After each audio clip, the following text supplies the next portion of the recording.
कैसे हैं आप सब।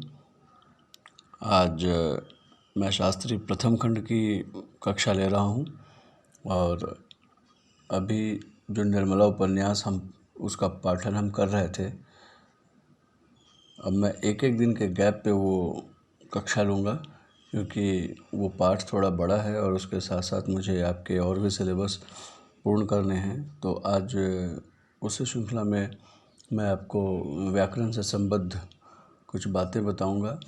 आपके सिलेबस में कुछ व्याकरण से संबंधित प्रश्न उत्तर भी हैं जिसको जानना आपको आवश्यक है। तो उसी श्रृंखला में आज हम लिंग की चर्चा करेंगे कि लिंग निर्णय क्या होता है और उसको उपयोग कहाँ कहाँ किया जाता है। तो वैसे तो हम सभी लोग जानते हैं कि लिंग दो प्रकार के होते हैं, स्त्रीलिंग और पुल्लिंग, और उसके साथ एक और जो होता हुआ नपुंसक लिंग होता है। इन्हीं तीन लिंगों के बारे में हम जानकारी लेंगे। इंग्लिश में इसे जेंडर कहते हैं, मैस्कुलिन जेंडर, फेमिनिन जेंडर और न्यूट्रल जेंडर। तो बहुत समय देखा जाता है कि हमें लिंग के निर्धारण में बड़ी समस्या होती है। जब हम वाक्य बना रहे होते हैं तो हमें पता नहीं चलता कि वह पुस्तक मेरी है या वह पुस्तक मेरा है। तो इसके बारे में आपको ये जानना बहुत आवश्यक हो जाता है क्योंकि बीइंग स्टूडेंट ऑफ लिटरेचर, आपकी भाषा और आपके शब्द अगर शुद्ध नहीं होंगे तो थोड़ी समस्या तो आएगी ही, क्योंकि साहित्य और चाहे वो हिंदी हो या अंग्रेजी हो अथवा संस्कृत साहित्य हो, शुद्धता उसकी सबसे बड़ी पहचान है। अगर आप भाषा आपकी शुद्ध नहीं है तो थोड़ी मुश्किल है।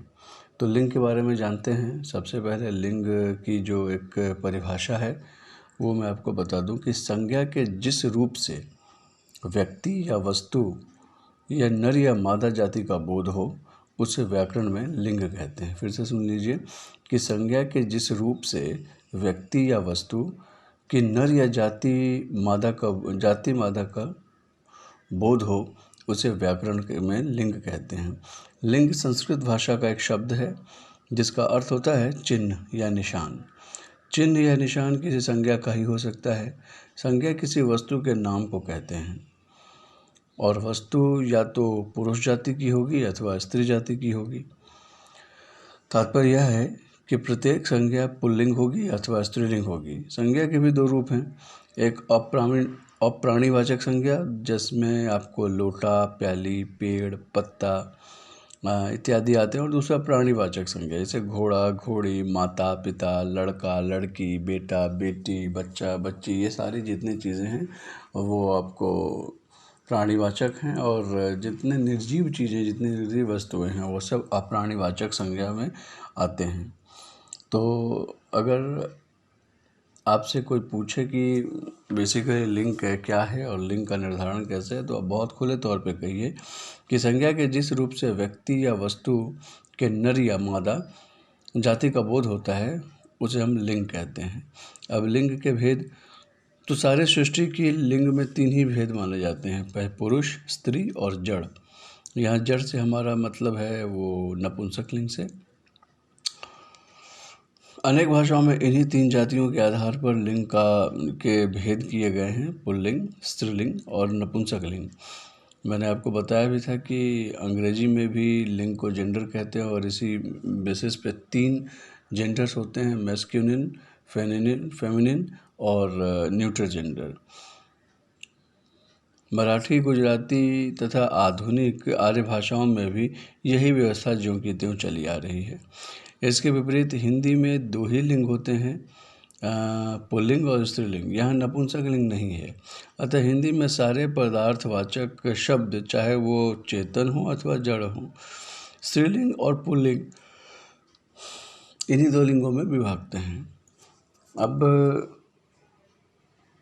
वैसे तो यह मान के चला जाता है कि लिंग का जो निर्धारण है वो तीन तरीके से किया जाता है, पुल्लिंग, स्त्रीलिंग और उभयलिंग या नपुंसक लिंग कह सकते हैं आप। संस्कृत में, चाहे वह हिंदी में, चाहे अंग्रेजी में, मराठी, गुजराती, सभी भाषाओं में इस व्याकरण को ज्यों का त्यों रखा गया है। इसमें कोई बदलाव की बात नहीं की गई है, ऐसा कोई बदलाव नहीं है। लेकिन हिंदी में उस नपुंसक लिंग को दरकिनार किया गया है और उनको हिंदी व्याकरणवेत्ता का मानना है कि लिंग दो ही होते हैं, चाहे वह स्त्रीलिंग हो सकता है अथवा पुल्लिंग हो सकता है, चाहे वह पदार्थ हो या जड़ हो, कुछ भी चेतन हो या जड़ हो। निर्धारण अगर उनका होगा तो दो ही तरीके से, या तो पुरुष जाति का होगा अथवा वह स्त्री जाति का होगा। हिंदी में लिंगों की अभिव्यक्ति वाक्यों में होती है, तभी संज्ञा शब्दों का लिंग भेद भी स्पष्ट हो पाता है। वाक्यों में लिंग विशेषण, सर्वनाम, क्रिया, विभक्तियों में विकार उत्पन्न करता है। अब जैसे मैं विशेषण के आधार पे आपको कुछ लिंग बताता हूँ। जैसे मोटा सा आदमी आया है, यहाँ आदमी जो है वह पुल्लिंग है। यह बड़ा मकान है, मकान यहाँ पुल्लिंग है। यह बड़ी पुस्तक है, यहाँ पुस्तक स्त्रीलिंग है, इसीलिए इसमें विशेषण जो है वो बड़ी हो गया। यह छोटा कमरा है, यहाँ कमरा पुल्लिंग है। यह लड़की छोटी है, यहाँ लड़की स्त्रीलिंग है। हिंदी में विशेषण का लिंग भेद इन दो नियमों के अनुसार किया जाता है। वो कौन कौन सा नियम है वो समझ लीजिए। विशेषण में अगर हम हिंदी लिंग निर्णय करते हैं तो दो भेद हैं उसके। पहला है आकारांत विशेषण, स्त्रीलिंग में इकारांत हो जाता है। आकारांत विशेषण हिंदी में इकारांत हो जाता है। जैसे एक विशेषण है अच्छा, तो ये उसका अच्छी हो जाएगा। काला तो काली हो जाएगा। उजला तो वह उजली कहलाएगा। भला भली, पीला पीली। और आकारांत विशेषण के दो रूपों में लिंग समान होते हैं। जैसे मेरी टोपी गोल है, मेरा कोट सफ़ेद है, उसकी पगड़ी लाल है, लड़की सुंदर है, उसका शरीर सुडौल है। यहाँ सुंदर, गोल आदि विशेषण है। तो विशेषण के रूप से वह चीज़ें बदलती रहती हैं आकारांत शब्द वाले। तो एक बात आप जान लीजिए कि अगर विशेषण के हिसाब से हम लिंग का निर्धारण करते हैं तो दो नियमों पे वह चलता है। पहला नियम तो है आकारांत विशेषण जो स्त्रीलिंग में आकर इकारांत हो जाता है। जैसे अच्छा तो उसका अच्छी पर्याय हो जाता है। काला का काली, उजला उजली, भला भली, पीला पीली। और आकारांत विशेषणों में जो रूप होते हैं वो दोनों लिंगों के समान होते हैं। वो आपके विशेषण के हिसाब से लिंग का निर्धारण होता है। जैसे टोपी है तो टोपी स्त्रीलिंग है, इसलिए मेरी टोपी गोल है। आप मेरा टोपी गोल अगर कहते हैं तो वह अशुद्ध होगा, क्योंकि टोपी स्त्रीलिंग है और टोपी खुद में एक विशेषण है। उसके बाद उसकी पगड़ी लाल है। पगड़ी यहाँ स्त्रीलिंग है, तो ये आपको जानना बहुत आवश्यक हो जाता है कि कौन सा विशेषण या फिर क्रिया जो है वह या संज्ञा वह पुल्लिंग में आता है और कौन स्त्रीलिंग में आता है। मैं बहुत सारे उदाहरण दे करके आपको बताऊंगा अभी। अब सर्वनाम में चलते हैं कि सर्वनाम के साथ अगर हम स्त्रीलिंग पुल्लिंग की बातें करें तो कैसे है। पुस्तक यहाँ विशेषण है और मेरी पुस्तक अच्छी है। पुस्तक चूँकि स्त्रीलिंग है यहाँ, इसलिए सर्वनाम को स्त्री के रूप में देखा गया है, इसलिए यह मेरी पुस्तक अच्छी है। घर तो मेरा घर बड़ा है, यहाँ घर पुल्लिंग के अनुसार सर्वनाम जो है वह मेरा हुआ है, अकारांत में है। कलम, उसकी कलम खो गई, यहाँ कलम स्त्रीलिंग है, इसलिए हमने जो सर्वनाम का उपयोग किया है उसकी वह स्त्रीलिंग के रूप में किया है। स्कूल, उसका स्कूल बंद है, यहाँ स्कूल जो है वह पुल्लिंग है और इसलिए हमने यहाँ जो सर्वनाम का उपयोग किया है वह उसका पुल्लिंग के रूप में किया है। जेब, तुम्हारी जेब खाली है। कोट, तुम्हारा कोट अच्छा है। क्रिया में देख लीजिए, बुढ़ापा आ गया, बुढ़ापा एक विशेषण है लेकिन आ गया क्रिया है। चूँकि बुढ़ापा एक पुल्लिंग शब्द है, इसलिए हम जब क्रिया का उपयोग करते हैं तो वह पुल्लिंग में करते हैं, बुढ़ापा आ गया। सहायता मिली है, यहाँ सहायता बेसिकली स्त्रीलिंग है, इसलिए इसकी क्रिया जो है वह स्त्रीलिंग के हिसाब से ही बदलेगी। भात पका है, भात पका है या नहीं या देख लो। हमारे घर में भी लोग कहते हैं कि जाके भात देख लो पका है कि नहीं। तो भात पुल्लिंग है, लेकिन वही अगर बात करें दाल, तो दाल गाढ़ी हो गई। यहाँ दाल गाढ़ी हो गई का मतलब है कि दाल स्त्रीलिंग है। विभक्ति में भी अलग अलग तरीके से है संबंध। तो गुलाब का रंग लाल है, यहाँ रंग पुल्लिंग है, इसलिए यहाँ पुल्लिंग संबंध का उपयोग हुआ है। आपका चरित्र अच्छा है, आपकी नाक कट गई है। अब यहाँ नाक जो है वह आपको स्त्रीलिंग में इसका उपयोग होता है, इसलिए यहाँ स्त्रीलिंग का वर्चस्व है। संबोधन में अई देवी तुम्हारी जय हो। देवी चूँकि स्त्री जाति के लिए बोध किया गया है, इसलिए यह स्त्रीलिंग है। अब तत्सम यानी कि संस्कृत में शब्दों के अनुसार लिंग का निर्णय हम कैसे कर सकते हैं, वो देखिए।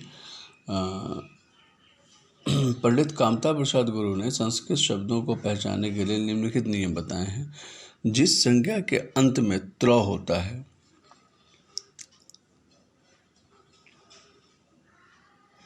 जैसे चित्र, क्षेत्र, पात्र, नेत्र, चरित्र, शस्त्र, ये सारे आपको जो है वो पुल्लिंग शब्द हो जाएंगे। फिर से समझ लीजिए, संस्कृत निष्ठ शब्दों में अगर हम पुल्लिंग और स्त्रीलिंग की खोज करते हैं तो जो सबसे बड़े वैकरणिक पंडित हैं डॉक्टर कामता प्रसाद गुरु, उनके अनुसार जिन संज्ञाओं के पीछे त्र लगा हुआ होता है वो सारे के सारे जो संज्ञा है वो आपको पुल्लिंग हो जाते हैं। जैसे चित्र, क्षेत्र, पात्र, नेत्र, चरित्र, शस्त्र। यह चित्र अच्छा है। क्षेत्र में गांव का पूरा, इस शहर का पूरा क्षेत्र हमारा है। पात्र, वह पात्र योग्य नहीं है। नेत्र, उसके नेत्र भर आए। चरित्र, रामानंद का चरित्र उत्तम है। शस्त्र, मैंने शस्त्र रख लिए। तो कुल मिला के यहाँ आप देखेंगे कि हर संज्ञा के पीछे जो है वह त्र लगा हुआ है। और संस्कृत शब्दों में जहाँ भी त्र का उपयोग हो पीछे प्रत्यय लगा हुआ, वह समझिए कि आपको पुल्लिंग है। दूसरा है नांत। नांत संज्ञाएं जैसे आएंगी वो सारे के सारे आपको पुल्लिंग होंगे। जैसे पालन पोषण, दमन, वचन, नयन, गमन, हरण इत्यादि। ये ज़रा गौर से देखिए कि सबके पीछे जो है वो नकार लगा हुआ है, और जहाँ पे नौ अथवा णों की महत्ता होती है वो सारे के सारे पुल्लिंग होते हैं। जैसे पालन, पोषण, दमन, वचन, नयन, गमन, हरण। अब कुछ अपवाद भी हैं, जैसे अपवन, वह उभयलिंग है, इसलिए यह अपवाद में आता है। ज प्रत्यांत संज्ञाएं, अब जिसके पीछे ज लगा हो, जिस संज्ञा के पीछे यानी कि उसका प्रत्यय ज हो, वह भी पुल्लिंग होता है। जैसे जलज, स्वेदज, पिंडज, सरोज इत्यादि।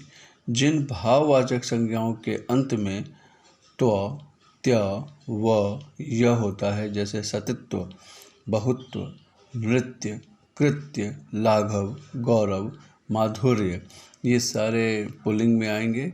जिन शब्दों के अंत में आर, आय, वा, आस लगा हो वो आपको पुल्लिंग होते हैं। जैसे विकार, विस्तार, संसार, अध्याय, उपाय, समुदाय, उल्लास, विकास, ह्रास, ये सारे जो नाम हैं या संज्ञाएं हैं, ये सारी संज्ञाएं आपको पुल्लिंग में आती हैं। इसको मैं फिर से बता दूं, जिस संज्ञा के पीछे यानी कि प्रत्यय के रूप में ज लगा हो, वह सारे के सारे जो संज्ञाएं होंगी वह सारी की सारी वह आपको पुल्लिंग होंगी। जैसे जलज, स्वेदज, पिंडज, सरोज, जहाज।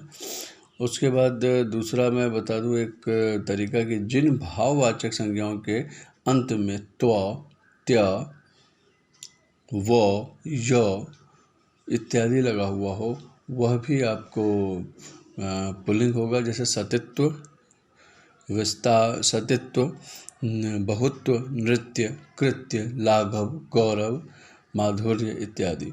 जिन शब्दों के अंत में आर, आय, वा, आस इत्यादि लगा हो, जैसे विकार, विस्तार, संसार, अध्याय, उपाय, समुदाय, उल्लास, विकास, ह्रास इत्यादि। यहाँ भी कुछ अपवाद हैं, जैसे सहाय, यह उभयलिंग है। आय, यह आपको स्त्रीलिंग में आता है, ये अपवाद हैं। अप्रत्यांत भाषाएं, अब क्या है कि जिस प्रत्यय, जिस के पीछे अ का एक शब्द आए या फिर उसके उच्चारण अ की तरह हो, वह आपको भी पुल्लिंग होगा। जैसे क्रोध, मोह, पाक, त्याग, दोष, स्पर्श, इसमें अ साइलेंट है और इसलिए ये सारे पुल्लिंग होंगे। अपवाद में आपको जय, विनय इत्यादि हैं। त प्रत्यांत संज्ञाएं, जिन संज्ञाओं के पीछे त लगा हो वह भी आपको पुल्लिंग होती हैं। जैसे चरित, गणित, फलित, मत, गीत, स्वागत इत्यादि। जिनके अंत में ख हो वह भी आपको पुल्लिंग होंगे। जैसे नख, मुख, सुख, दुख,